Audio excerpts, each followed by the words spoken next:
Good day, folks. Welcome to this episode of Gardening 101.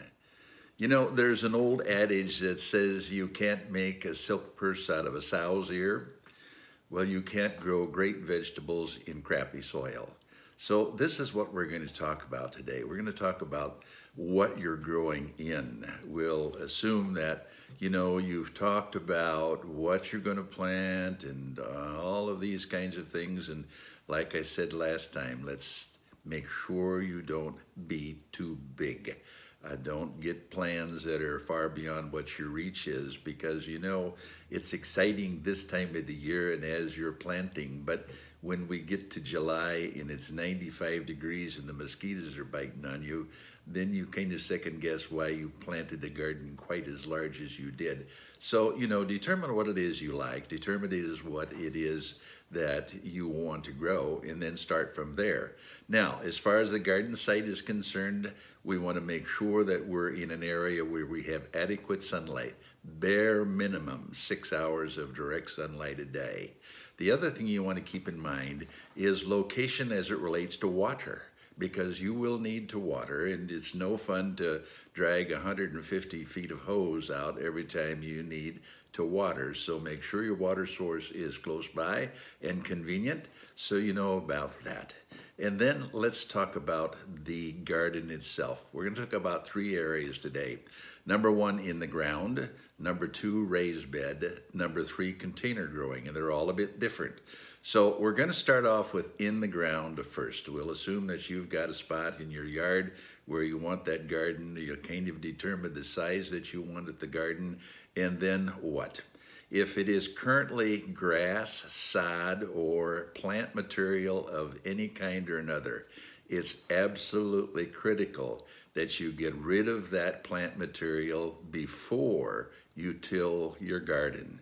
One of the worst things that you can do is go into a bit of lawn area and rototill or spade up an area and get it all tilled up, because what happens is as you're tilling up the grass or, obviously perennial weeds that are there, perennial plants of one kind or another, you're chopping up that root system. And each of those pieces of that root system that you break up and chop up have a node on them that will begin to grow.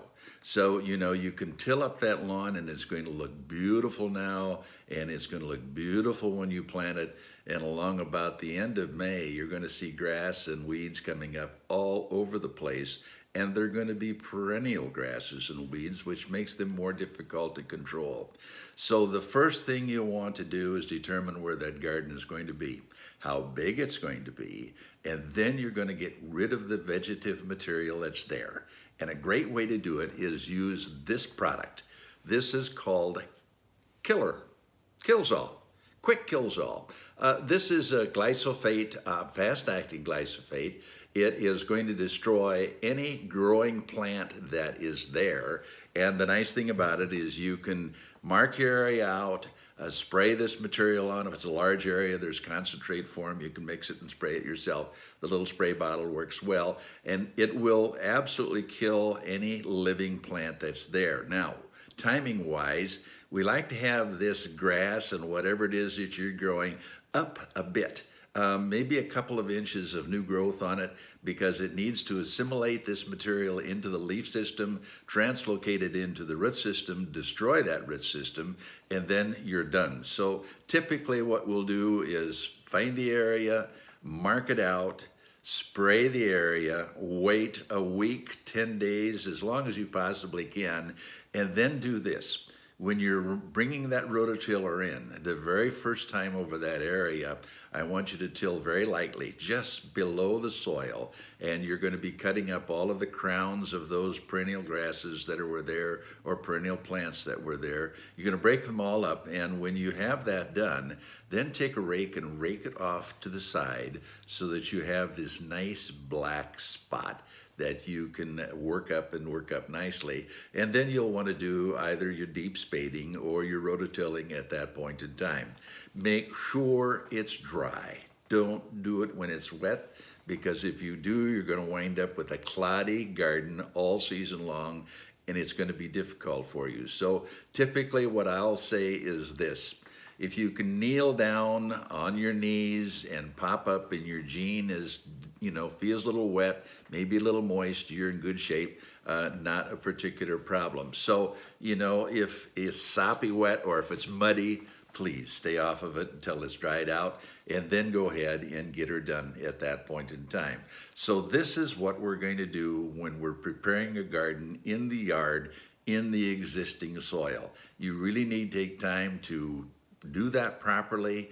If you can, when you have tilled it the first time, that material that you raked off, bring it back in, lightly spread it over the top, till it the second time. And if you want to add some peat moss, compost, organic matter of any kind that is well composted over the area, no deeper than 2 inches thick, work it into the area and you will do a fine, fine job.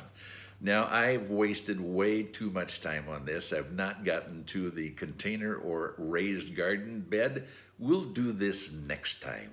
If you've enjoyed this, we'll want you to make sure that you leave a comment or like or share, whatever it is. You folks know better than I about that kind of thing. And in just a couple of days, we're going to be talking about the container gardens and the raised beds. And instead of talking about soil, we're going to be talking about media. It's an entirely different subject. So you have a great day. We'll look forward to seeing you very soon. And until then, keep on believing, won't you? Bye now.